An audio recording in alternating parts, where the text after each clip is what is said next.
Alors mes chers amis, j'aimerais partager avec vous aujourd'hui une idée fabuleuse, profonde et édifiante.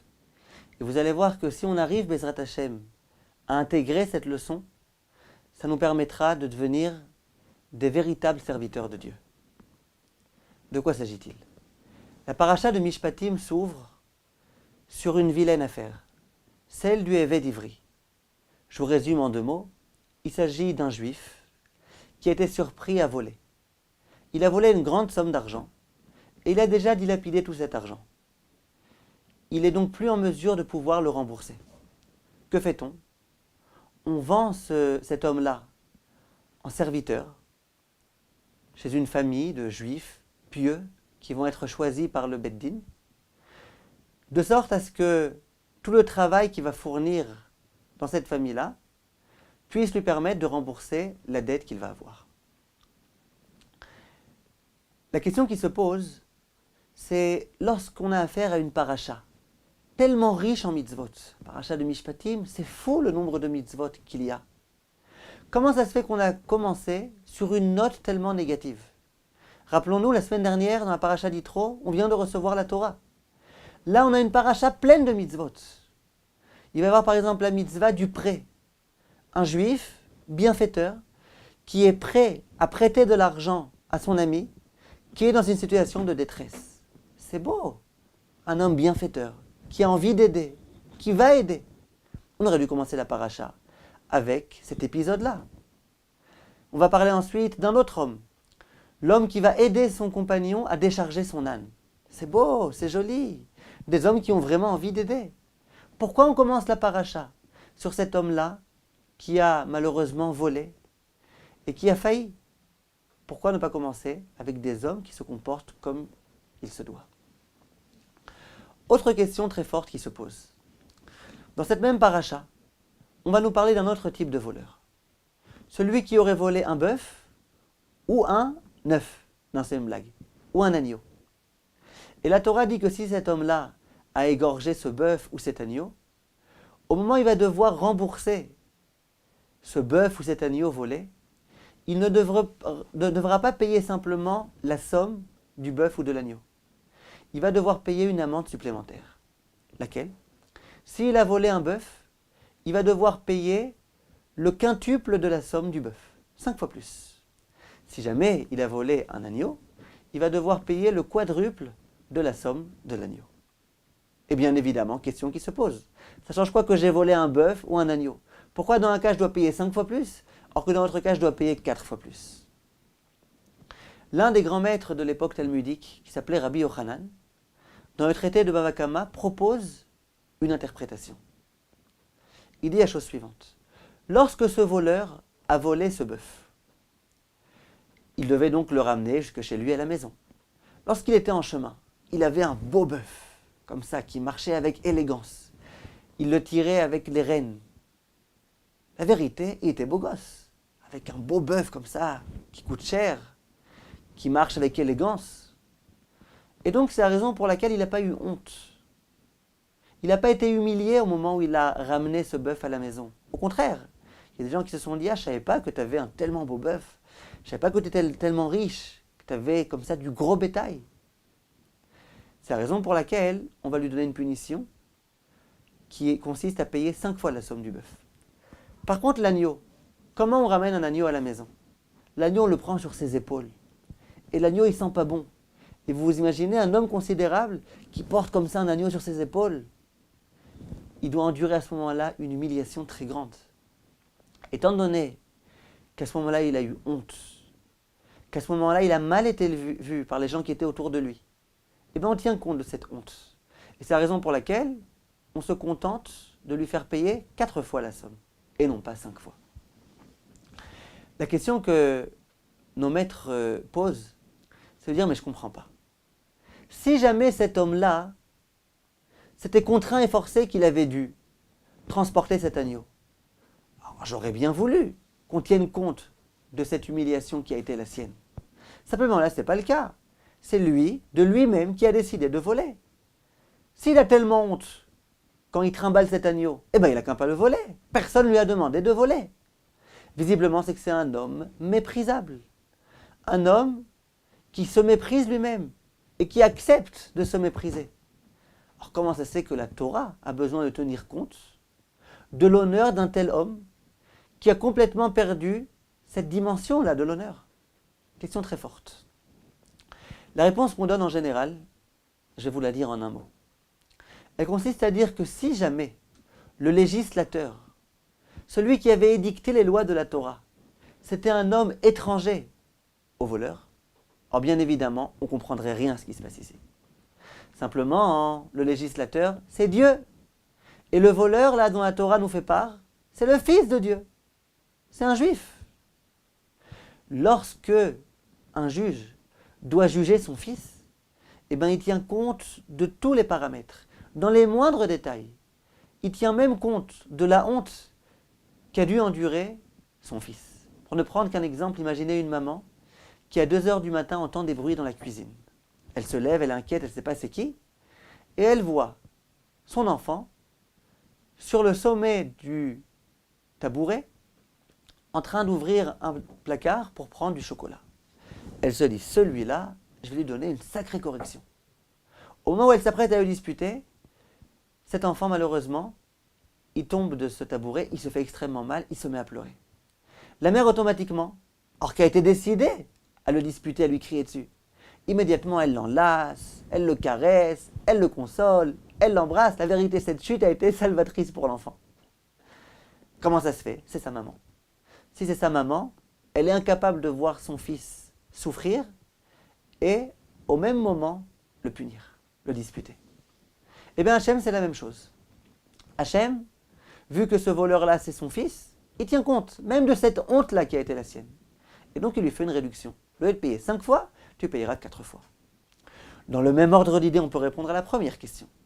On a demandé comment ça se fait que la Torah commence avec cette mauvaise affaire. Réponse. Imaginez un père qui a 10 enfants. Parmi les 10 enfants, tous réussissent extrêmement bien. Tous suivent la voie que le père leur a tracée. Baruch Hashem, le père est super satisfait de tous ses 9 enfants. Simplement, il y en a un qui commence à très mal tourner, qui s'est complètement détourné de la voie de la Torah. Le père, il est préoccupé. Le père, il passe sa journée à prier. Pour qui il prie? Pour ce fils-là. C'est à lui qu'il pense toute la journée. Il réfléchit sans cesse comment faire pour essayer de ramener cet enfant à la Torah. Il a beaucoup de mal, il est très inquiet. Pourtant, il a 9 enfants, Baruch Hashem, qui se comportent à merveille. Oui. Mais sa préoccupation, c'est comment faire pour que cet enfant-là réussisse à nouveau à retrouver la voie de la Torah. Disent nos maîtres, c'est exactement ce qui se passe avec Hachem. Hachem, il a, parmi ses enfants, dans sa société, des bienfaiteurs, qui vont prêter de l'argent aux autres, qui vont aider les autres à décharger leur âne, qui vont être prêts à accomplir plein de mitzvot. Baruch Hachem, c'est des enfants qui se comportent bien. Hachem, il a une énorme satisfaction lorsqu'il voit ses enfants se comporter de la sorte. Simplement, dans sa société, parmi ses enfants, il y a aussi les enfants à problème. Les enfants voleurs. Les enfants qui ne suivent pas exactement la bonne voie. Eh bien, Hachem, il ouvre la paracha avec cet homme-là. Pour bien nous dire, ma première préoccupation, c'est ces enfants-là. Les enfants qui ne se comportent pas comme il faut. Je cherche une solution pour eux. Et c'est eux que je mets en avant. Pour bien montrer que je m'intéresse à eux, c'est encore mes enfants. Je souhaite leur bien. Je souhaite trouver la solution adéquate à leurs problèmes. Effectivement, la solution, ça va être de les faire rentrer dans une famille très pieuse, dans laquelle ils vont enfin apprendre à se comporter. Une famille qui va leur donner envie de progresser. Voilà la thèse de la Torah, voilà de quelle façon on peut répondre à ces questions très fortes. Simplement, j'aimerais aujourd'hui aller avec vous un petit peu plus loin et en arriver à une idée fondamentale. La Gemara dans le traité de Sanhédrin, en page 29, s'interroge. Lorsque, dans un tribunal rabbinique, on a besoin de recueillir le témoignage de témoins. Évidemment, vous vous imaginez bien qu'on se méfie un petit peu. On ne sait pas si les témoins vont dire la vérité, que la vérité, rien que la vérité, ou s'ils ne risquent pas peut-être par hasard de mentir. Comment savoir? va donc falloir trouver une solution, un moyen de pouvoir dissuader ces témoins de mentir si jamais ils avaient véritablement envie de mentir. Comment faire pour les dissuader? Que va-t-on leur dire? Il y a un premier Rav qui propose la solution suivante. Il dit, on n'a qu'à aller voir ces témoins avant le témoignage et leur dire, vous savez, faites attention. Ne mentez surtout pas. Vous savez pourquoi? Parce que les propos mensongers de témoins sont à l'origine d'une famine terrible. Et il ramène des versets qui prouvent que lorsque des témoins mentent, ça risque malheureusement d'avoir des répercussions tellement graves. À ce moment-là, il y a un autre Rav qui s'adresse à lui et qui lui dit « Non, je ne crois pas. Ton conseil, il est moyen. » Pourquoi? Il dit parce que le témoin, il risque de mentir et de se donner bonne conscience en se disant « On n'a jamais vu un bon agriculteur mourir de faim. » Ça veut dire quoi? Qu'est-ce que tu me racontes? Tu me racontes que si je mens, alors je mourrai de faim? Arrête avec tes histoires. On n'a jamais vu un bon agriculteur mourir de faim. Et donc il va se donner bonne conscience en disant des choses qui ne tiennent pas tellement la route. Mais l'essentiel, c'est qu'il puisse un petit peu calmer sa conscience et pouvoir se permettre de mentir. C'est donc pas suffisant. Il y a un autre Rav qui prend la parole et qui dit « Moi j'ai une autre idée. » On n'a qu'à lui dire que à l'origine des propos mensongers peut se trouver un grand problème. Lequel? Des épidémies terribles. Il amène aussi des versets qui prouvent que si on ment, il risque d'y avoir des graves épidémies. À nouveau, on lui dit à ce Rav, bof, pas génial. Pourquoi? Parce que, en général, les gens ils se disent, moi j'ai déjà été dans des cimetières, et j'ai déjà vu que généralement, les gens qu'on enterre, c'est des gens âgés. Les gens jeunes, ils ne meurent pas, donc arrête avec tes épidémies, arrête avec toutes tes histoires. C'est sûr que ce n'est pas logique. C'est sûr que malheureusement, on assiste tellement souvent à des enterrements de personnes jeunes qui sont mortes à cause d'épidémies, de maladies, etc.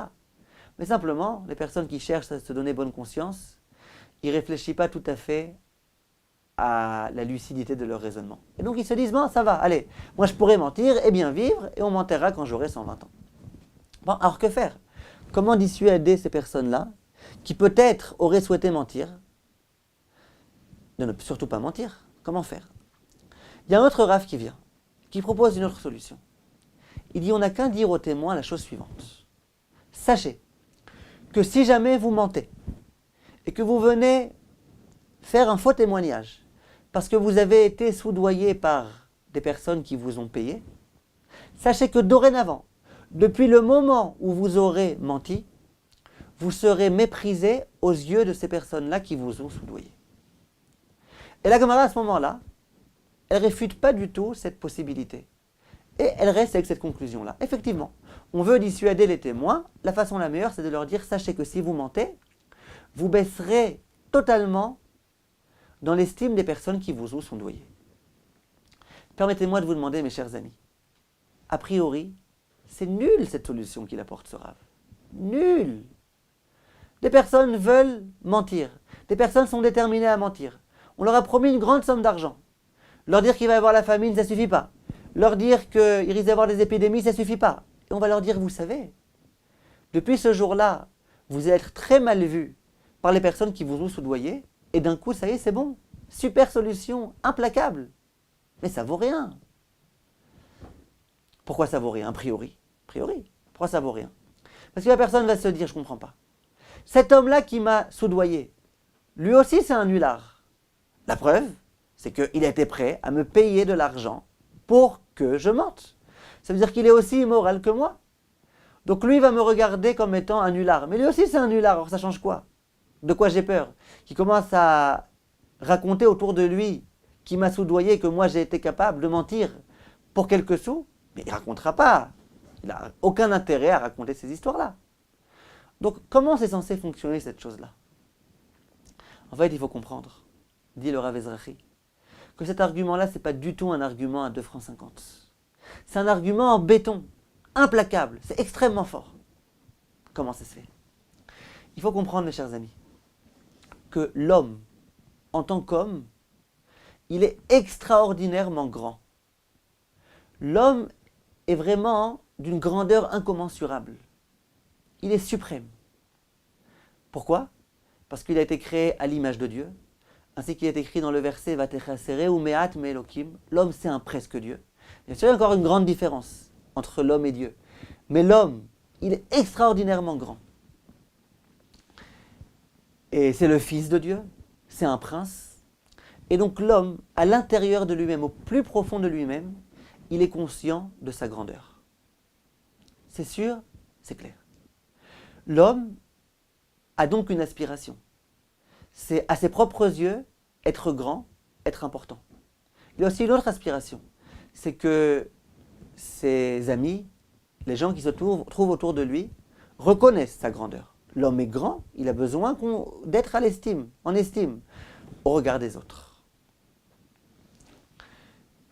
Ça, c'est une idée qui est extrêmement importante. Le sabbat de Slabodka, il faisait de ça vraiment tout un concept énorme dans la Avodat Hashem. Et il appelait ça la Gadlut à Adam.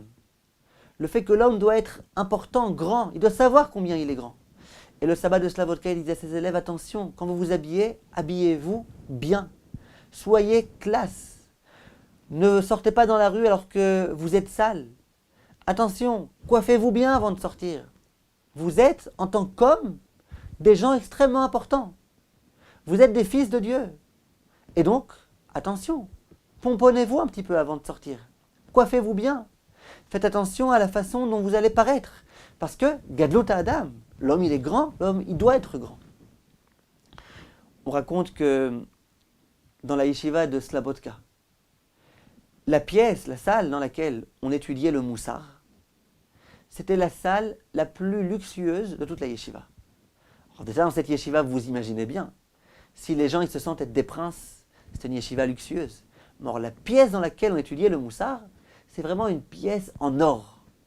Vraiment, il y avait beaucoup de lumière, très bien éclairée, et tout était vraiment parfait. La peinture toujours tip-top. Un jour, on a été voir le sabbat de Slabodka, on lui a dit, mais a priori, ça aurait dû être l'inverse. Lorsqu'on étudie du moussar, on essaie de se rendre compte de la vanité de ce monde-ci. Et bien au contraire, on devrait étudier dans une salle dans laquelle la peinture s'effrite, dans laquelle il n'y a presque pas de lumière, pour effectivement se rendre compte que ce monde-ci, c'est vain, que ça n'a aucune importance. Ici à Slabodka, c'est tout le contraire. Comment ça se fait? Et le sabbat de Slabodka leur a dit, c'est que vous n'avez rien compris. L'homme, s'il veut pouvoir étudier le moussar, se remettre en question, progresser, il faut qu'il se rende compte de sa grandeur. Un homme qui se rend compte, je suis grand, je suis le fils de Dieu, je suis un prince. Il y a des choses que je peux me permettre de faire, des choses qui ne me sont pas du tout appropriées. Cet homme-là, il peut progresser. Par contre, un homme qui n'est pas conscient de sa grandeur, qui n'est pas conscient que c'est un prince, qui n'est pas conscient qu'il doit suivre un certain protocole, eh bien celui-là, il n'a aucune chance de progresser. Pour pouvoir être un homme de Torah, il faut d'abord être un homme. Il faut d'abord savoir que je suis grand, je suis important. J'ai les capacités et les facultés de grandir, de progresser. Je ne peux pas me permettre de faire n'importe quelle bêtise, je suis un prince. Plus on se rend compte du fait qu'on est important, moins il y a de chances qu'on fasse des bêtises. Plus on aura de force pour faire face aux difficultés, aux séductions de la vie. C'est pour ça que la pièce dans laquelle on étudie le moussar, dans laquelle on va progresser, c'est une pièce dans laquelle on fait prendre conscience à l'homme. Rappel urgent, sache que tu es un prince. Et en tant que prince, tu ne peux pas faire n'importe quoi. En tant que prince, tu as une mission à accomplir. En tant que prince, il faut que tu sois à la hauteur de ce que tu es véritablement. Disait le sabbat de Slabodka. De cette façon-là, on peut effectivement, Bezrat Hashem, réussir à avancer. L'homme, lorsqu'il a envie d'avoir un frein qui va lui permettre de ne pas tomber, de ne pas trébucher, l'un des freins, disait le sabbat de Slabodka, c'est savoir « je suis grand ». En tant qu'homme grand, je ne peux pas me permettre de faire ceci et cela. Je ne peux pas me permettre de dire des gros mots. Je ne peux pas me permettre de regarder n'importe où. Je suis un prince. Il y a des choses qu'on ne fait pas en tant que prince. C'est la raison pour laquelle, lorsque des témoins viennent et qu'on a envie de leur tenir des propos dissuasifs, qu'est-ce qu'on leur dit? On leur dit, sachez bien une chose. Vous êtes d'accord que vous êtes des hommes. Vous êtes d'accord que vous êtes investis de cette gadlut à Adam. En tant qu'homme, vous êtes extraordinairement grand. Et vous êtes d'accord aussi que vous avez besoin de vous sentir être important. Sachez une chose, si jamais vous vous permettez de vendre votre honnêteté pour quelques sous et que vous êtes prêt à mentir, sachez que d'un coup, vous ne serez plus du tout considéré aux yeux de ces hommes-là. Qu'est-ce que ça fait? Ces hommes-là, eux-mêmes, ils sont immoraux. Oui. Mais c'est censé éveiller en l'homme une envie. Or, je ne peux pas me permettre.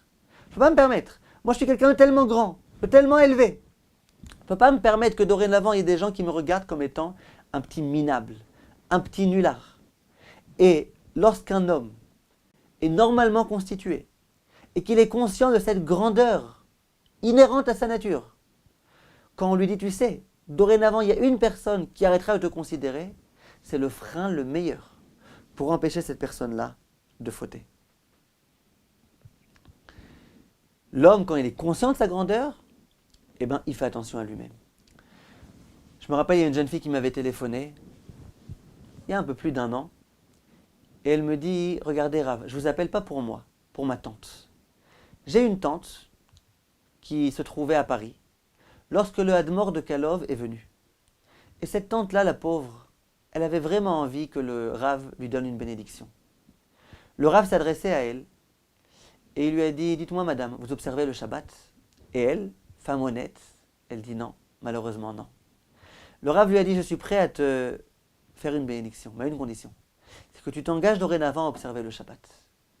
Et elle avait tellement envie de recevoir cette bénédiction, que d'un coup elle a dit, d'accord, avec plaisir, je m'engage. Et le Rav l'a béni. Quelques jours après, elle appelle donc sa nièce, et elle lui dit, regarde, je me suis engagée à observer le Shabbat. Mais je ne peux pas, c'est trop difficile, je ne peux pas d'un coup tout observer. J'arrive pas, j'ai essayé, j'ai tenté, c'est trop difficile pour moi. Alors elle dit, mais le problème que j'ai, c'est que je me suis engagée. J'ai sorti ces mots de ma bouche. J'ai dit au Rav qu'effectivement j'observerai le Shabbat. Et maintenant je suis embêté. D'une part, je ne vais pas réussir à observer tout le Shabbat dans les moindres détails d'un coup. D'autre part, je me suis engagé. Est-ce que tu peux appeler un Rav et lui demander comment je peux faire pour peut-être me désaliéner de ce vœu-là, de cet engagement? Et voilà ce que sa nièce me raconte. Alors, indépendamment de la réponse que je lui ai donnée, je lui dis, vous direz à votre tante que le Rav était épaté de sa conscience juive. Regardez une femme qui n'est pas religieuse, qui n'accomplit aucune mitzvah, mais qui est consciente, si je me suis engagé à quelque chose, je dois tenir ma parole. Je dois faire attention à ma parole. Je ne suis pas n'importe qui. Ça, c'est ce qui s'appelle Gadlut Adam. L'homme, lorsqu'il est grand, il sait qu'il est grand, et bien il sait qu'il y a des principes. On ne vend pas des principes pour quelques sous, ni pour des millions, ni pour des milliards. Un homme qui est conscient, ma parole a un poids. Ce que je dis, ça a un poids. Ce que je fais, ça a un poids. Je ne suis pas n'importe qui. Je ne suis pas quelqu'un qui suis prêt à dire oui et non, une chose et son contraire, simplement parce qu'on me promet de l'argent. Je suis important, je suis grand. Et bien cette personne-là, elle comprend que sa parole a du poids. C'est ce qu'on dit à ces témoins. Ces témoins, on leur dit, vous êtes important, il faut que vous restiez important. Sachez, c'est dommage.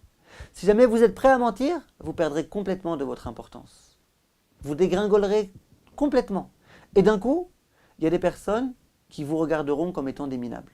C'est dommage. Et ça dissuade. On continue la Gemara dans la Masechet Sanhedrin. Et elle dit, que fait-on lorsqu'il y a des témoins qui viennent nous voir et que cette fois-ci, il s'agit de dîner nefashot. Ça veut dire qu'on va devoir tenir compte de leur témoignage pour tuer une personne coupable. Alors là, vous imaginez qu'on doit véritablement être certain de la véracité de leurs propos. C'est plus des blagues. Là, il s'agit vraiment de donner une crédibilité à leurs propos pour aller jusqu'à tuer quelqu'un. Or, que faire? On a bien compris que leur parler de famine, ça ne marchait pas. Leur parler d'épidémie, ça ne marche pas. Alors quoi? On peut leur donner ce conseil-là, mais on l'a déjà donné. La Gemara dit, ça ne suffit pas. Même ça ne suffit pas. Alors qu'est-ce qu'on va leur dire? La Gemara dit, on va leur dire, écoutez bien. Chayav Adam Lomar, Bishvili Nivra Haolam. Chaque homme a le devoir de se dire, d'intégrer l'idée que le monde tout entier a été créé pour moi. Oui, vous les témoins, qui peut-être avaient l'intention de mentir, on n'en sait rien, on ne vous connaît pas. Sachez, le monde tout entier a été créé pour vous. Vous êtes le centre du monde, le point de gravité du monde. Voilà ce qu'on leur dit. À nouveau, une fois qu'on leur tient ce discours-là, on peut être sûr qu'on a mis de notre côté toutes les chances pour dissuader cette personne de mentir. Pourquoi? Là, c'est pas simplement qu'on lui dit, tu sais, il y a quelques personnes qui ne vont pas vous honorer. Là, on leur dit, sachez, le monde a été créé pour vous. Vous êtes le centre de l'univers. Vous êtes super, super, super important. Vous êtes vraiment Gedlut Adam. En tant qu'homme, en tant que juif, vous êtes ultra important. À nouveau, lorsque l'homme comprend, je suis tellement important, ben, si je suis vraiment important, je ne peux pas me permettre. Je ne peux pas me permettre de renoncer à mes principes parce qu'il y a des imbéciles qui m'ont donné un petit peu d'argent et qui m'ont demandé de mentir. Voilà de quelle façon on peut résoudre ce problème-là. À mon avis, on peut dorénavant répondre à la question qu'on a posée. On a demandé comment ça se fait que lorsqu'une personne a volé un bœuf, elle doit payer 5 fois la somme du bœuf, or que lorsqu'elle a volé un agneau, elle doit payer que 4 fois. À mon avis, l'idée est là. Écoutez bien, c'est un grand chidouche. Quelle est la raison pour laquelle lorsqu'une personne a volé un agneau, par exemple, elle ne paye pas simplement le prix de l'agneau. Elle doit payer 4 fois plus. Pourquoi? Elle a volé un agneau, qu'elle rende un agneau. Elle a volé un bœuf, qu'elle rende un bœuf. Réponse, il s'agit d'une amende. Une amende. Pourquoi une amende? Pourquoi j'ai volé un bœuf, que je rende un bœuf? Pourquoi je dois vendre 5 fois plus? Une amende. Le but de l'amende, ce n'est pas de nous embêter. Le but de l'amende, c'est de nous dissuader. Tu vois, tu as volé un bœuf? Eh bien regarde, non, tu vas devoir rembourser 5 fois la somme. Attention, la prochaine fois, comprends bien que ça ne vaut pas le coup de voler des bœufs. Si on comprend bien que le but de cette amende, c'est de dissuader une personne. En venant, on réfléchit. Un homme a volé un bœuf, pendant tout le chemin, il était avec son bœuf, avec sa petite cloche là. En plus, il faisait un petit peu l'orchestre. Il était beau gosse avec son bœuf. Tout le monde le regardait. Ah, je savais pas que tu avais tellement d'argent, un beau bœuf comme ça. Ouah. À ce moment-là, il n'a pas du tout eu honte. À aucun moment. Alors, comment vous voulez le dissuader? Demain, il risque à nouveau de réitérer un tel vol. Demain, il va voler à nouveau un bœuf. Si on veut vraiment le dissuader, la seule solution, c'est, monsieur, tu vas devoir payer 5 fois la somme du bœuf. Imaginez maintenant cet homme-là, qui est un homme considérable. Il était avec l'agneau comme ça, en train d'essayer de se cacher. Il disait, j'espère que personne ne va me rencontrer. Là, ça se fait pas, je suis tellement bien habillé comme ça, avec mon chapeau, avec ma veste, et puis comme ça avec mon agneau. Et puis dès qu'il voyait quelqu'un qu'il connaissait, il avait envie de s'enterrer. Et dans cette déchéance-là, il a dû passer ce tellement mauvais quart d'heure-là. Depuis l'endroit où il a volé cet agneau, jusque chez lui à la maison. Cet homme-là, qui au plus profond de lui-même est conscient de ce principe-là qui est Gedlut Adam, de la grandeur de l'homme, eh bien il ne se sentait pas bien. Il se sentait vraiment mal. Et à chaque instant, il se disait, c'est la dernière fois de ma vie que je ferai ça. Hein. C'est la première et la dernière fois, c'est pas possible. C'est pas possible, je ne peux pas comme ça me mettre dans cette situation-là de honte avec cet agneau-là comme ça qui sent mauvais et puis qui fait du bruit. C'est pas possible. Le simple fait que cet homme-là ait été confronté à cette situation insupportable qui allait complètement à l'encontre de Gedlut Adam. Il faut être beau, il faut être distingué, il faut faire attention à la façon dont on se comporte. Et bien ça fait que la prochaine fois, il n'aura plus envie de voler. Alors malgré tout, on ne peut pas être certain. Alors on lui donne une amende, mais une amende moindre. Une amende beaucoup moins grande que l'amende de celui qui a volé un bœuf. Parce que le simple fait qu'il ait été dans cette situation-là terrible, de déchéance, qui contredisait complètement l'attente de lui-même qui était la sienne de Gedlut Adam, ça fait qu'il comprendra bien qu'il ne faut plus répéter ça. C'est plus possible, je ne peux pas me permettre. J'ai entendu du Rav Druk une histoire authentique, qui s'est vraiment passée et qui illustre bien les propos. Il dit un jour, il y avait dans une yeshiva un jeune homme qui passait son temps à perdre son temps. C'était un vrai glandeur, comme on appelle ça, dans le monde des yeshivot. Et il passait sa journée, sa nuit à perdre son temps. Un jour, il y a un ami à lui, son ami de chambre, qui est venu le voir et qui lui a dit, écoute, j'aimerais te parler. Regarde, tu es quelqu'un d'intelligent. Les rares fois où j'ai réussi à parler avec toi d'études, j'ai vu combien tu étais perspicace, tu étais intelligent. Je trouve pas que c'est dommage. Tu passes ton temps à perdre ton temps. Et puis en plus, tu vas arriver maintenant à l'âge de te marier. Qui est-ce qui va vouloir se marier avec toi? Tu fais rien. Toute la journée, tu fais rien. Tu perds ton temps. Qui va vouloir se marier avec toi? Tu veux pas peut-être te prendre en main? Tu veux que je t'aide peut-être? Tu veux qu'on étudie ensemble chaque jour une petite demi-heure, un petit quelque chose? Toute la journée, tu n'étudies pas une minute. L'autre, il dit, mais arrête. Arrête de croire que je suis comme ça, un tellement grand glandeur. Il n'y a que toi qui penses que je suis un glandeur. Demande à mes copains, tu vas voir. Je suis peut-être pas le plus assidu de la yeshiva. Mais de là me faire un glandeur, t'exagères. L'autre, il dit, mais je te promets, tout le monde sait que tu es un glandeur. Tout le monde sait que tu es le plus grand glandeur de la yeshiva. Il dit, arrête, exagère. Il dit, tu paries? Il dit, on parie. Il dit, ben regarde, cache-toi sous ton lit. Personne ne saura que tu te trouves ici. Et puis, tu vas voir, je vais appeler 3 copains à toi. Dis-moi lesquels tu veux que j'appelle. Que tu ne me dises pas ensuite que je les ai choisis de moi-même. Dans 1 minute, je les amène. Et je vais leur demander ce qu'ils pensent de toi. Et tu vas voir. Tu verras ce qu'ils pensent. Il dit, d'accord, alors va appeler un tel et un tel. Il dit, j'y vais, aucun problème. Toi, en attendant, tu te caches. Qu'ils ne sachent pas que tu es là. S'ils savent que tu es là, ils n'oseront pas dire les 4 vérités. Et voilà qu'il se camoufle sous son lit. L'autre va chercher rapidement ses 3 amis. Et il commence une discussion comme ça dans la chambre. Au bout d'un moment, cet ami-là dit aux 3 autres, dites-moi, qu'est-ce que vous pensez de un tel? Dites-moi la vérité. Alors le premier, il dit, on n'a pas le droit de parler de la Shonara. Moi, je suis incapable de parler de ce jeune homme-là sans immédiatement devoir tenir des propos de médisance. C'est interdit, je préfère ne pas parler. L'autre, il dit, médisance. Tu sais pas comment celui-là, c'est le plus grand glandeur que j'ai jamais rencontré de toute ma vie. Pire que quelqu'un qui n'est pas religieux, qui étudie jamais la Torah, lui, encore moins. Il étudie jamais. Le troisième qui prend la parole, il dit, si c'est simplement que c'était un glandeur. Mais celui-là, vraiment, c'est dommage qu'il soit né. Il perd son temps, il fait rien. Je sais même pas ce que Dieu il a à faire avec lui. Et l'autre, il est comme ça sous sa couverture, en train de bouillir, de bouillonner. Il se dit, c'est ça que les gens ils pensent de moi. C'est ça que les gens ils pensent de moi. Mais il n'osait rien dire. Et puis, il a attendu que les gens s'en aillent. Et l'histoire raconte qu'il est sorti de sous sa couverture. Immédiatement, il s'est rendu au Beth Midrash. Il a ouvert une Gemara. Et puis, il ne s'est pas arrêté d'étudier jusqu'au jour d'aujourd'hui, où il est devenu l'un des plus grands rabbanim, Magidei Shiurim, de l'une des plus grandes yeshivot ici à Yerushalayim.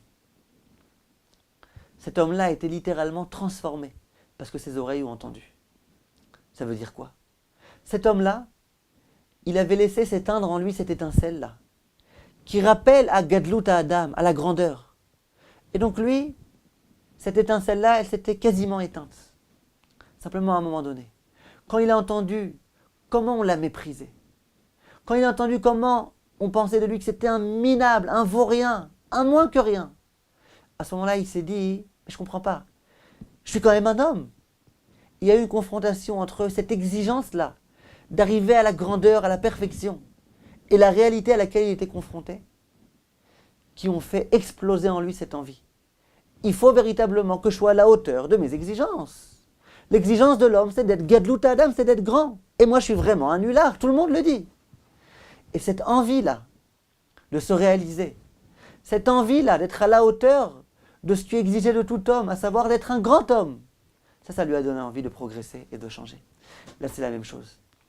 Un homme qui a enduré cette terrible difficulté-là, de se trouver en pleine rue, or qui était bien habillé, avec cet animal-là, à devoir avoir honte. Cette simple honte-là est censée éveiller en lui un sentiment que je ne peux plus faire ça, je ne peux plus me permettre, il faut que je grandisse. Et ça, c'est déjà suffisant pour le dissuader de refaire des bêtises. Cette façon de penser-là, c'est la façon de penser de Slavotka. C'est vrai qu'il y a eu d'autres écoles de pensée. Il y a eu des écoles dans lesquelles on disait c'est tout l'inverse. Habille-toi n'importe comment. Habille-toi en haillon. Ridiculise-toi. Au lieu d'être valorisé, sois au contraire dévalorisé. Et il y avait des endroits dans lesquels on disait, tu as vraiment envie de devenir un grand homme? Eh bien, rentre dans une boulangerie et demande est-ce qu'ils n'ont pas par hasard des clous à vendre. Comme ça, tout le monde va se moquer de toi et tu verras. C'est comme ça que tu pourras grandir. En tous les cas, l'opinion dont je viens de vous parler, c'est celle de Slabotka. C'est une école de pensée de laquelle sont sortis des illustres Talmidei Chachamim. Elle a fait ses preuves. Il y a d'autres façons de penser qui sont aussi bonnes. Simplement, cette façon de penser-là, en tous les cas, je pense qu'on comprend comment elle est capable de nous faire grandir, de nous faire progresser. Pour la Tzniout, c'est la même chose. Les jeunes filles, on leur dit, habillez-vous bien. Et il y en a qui disent, non mais c'est embêtant la Torah, il faut bien s'habiller. C'est-à-dire quoi, il faut bien s'habiller? Tu comprends que tu es une princesse. Tu comprends que tu es la fille de Dieu. Les princesses, elles ne se comportent pas n'importe comment. Elles ne s'habillent pas n'importe comment. Elles ne s'exposent pas à n'importe qui, n'importe quand, n'importe comment. Lorsque l'homme est conscient de sa grandeur, c'est ça qui va l'empêcher de commettre des avérotes. Et à mon avis, on peut comprendre maintenant l'optique de la Torah. La Torah dit, on a un homme qui a volé. Que faire avec lui? On va le mettre en prison? Il va devenir un encore plus grand voleur. Il va être là-bas avec plein d'autres voleurs, avec plein d'autres malfaiteurs. C'est mauvais, c'est très mauvais. Dès qu'on va le libérer, il va à nouveau refaire des bêtises. Que faire? Vient la Torah et elle propose une idée géniale. La vérité, rien que pour cette idée-là, on a de quoi être fier de la Torah. La Torah, elle dit, on va prendre cet homme-là et on va l'amener dans une famille, une bonne famille. Cette famille-là va être choisie méticuleusement par le Beit Din. Ça va être des gens bien, des gens qui se comportent bien, des gens qui ont eux-mêmes cette gadlout à Adam-là, des gens avec des bonnes qualités, des bonnes vertus, des gens qui savent bien se comporter. Cet homme-là, qui a acquis ce serviteur-là, il va avoir un certain nombre de halachot extrêmement difficiles qu'il va devoir accomplir au quotidien. Pour vous donner un exemple, imaginez que cet homme-là, donc le maître, imaginez qu'il n'a qu'un oreiller. Il n'en a pas deux, il n'en a qu'un. Et il a le choix. Soit il le met sous sa tête à lui, soit il la met sous la tête de son serviteur. Vient la Torah et dit, si tu en as deux, t'en donnes un à ton serviteur, un à toi. Si jamais t'en as qu'un, eh ben tu le donnes à ton serviteur. Ce maître-là, il n'a qu'une Rolls-Royce. Il a le choix. À qui il la donne? À lui ou à son serviteur? Il n'en a qu'une, il n'en a pas deux. Dis la halakha, tu la donnes à ton serviteur. Et de façon très belle, la Gemara va dire, de là on voit que celui qui acquiert un serviteur, en fait il acquiert un maître. Ça veut dire que d'une certaine façon, il va devoir honorer ce serviteur encore plus que lui-même. Ce serviteur, il va d'un coup devenir son maître. Qu'est-ce qui se cache dans cette idée-là de la Torah? À mon avis, l'idée est très forte. Cet homme-là, la raison pour laquelle il a volé, c'est qu'il a complètement oublié la valeur de l'homme. Et donc il s'est laissé aller. Il s'est laissé aller. Et donc il s'est dit, bon allez, je peux voler, pourquoi pas? C'est pas grave, je suis pas quelqu'un de tellement grand. Si j'étais grand, il y a des choses qui ne se font pas. Mais moi je suis n'importe qui, je suis un kidam, je peux me permettre de voler. Qu'est-ce qu'on fait? On prend cet homme-là, on le met dans une famille, dans laquelle il va être super honoré. Quand il n'y a qu'un traversin, qu'un oreiller, c'est à toi qu'on le donne. Il va dire, mais ça veut dire que je suis important alors. Si je suis encore plus important que mon maître, c'est vraiment que je suis important. Lui, c'est un homme important. Moi, je suis encore plus important que lui. Et d'un coup, il va découvrir combien il est important.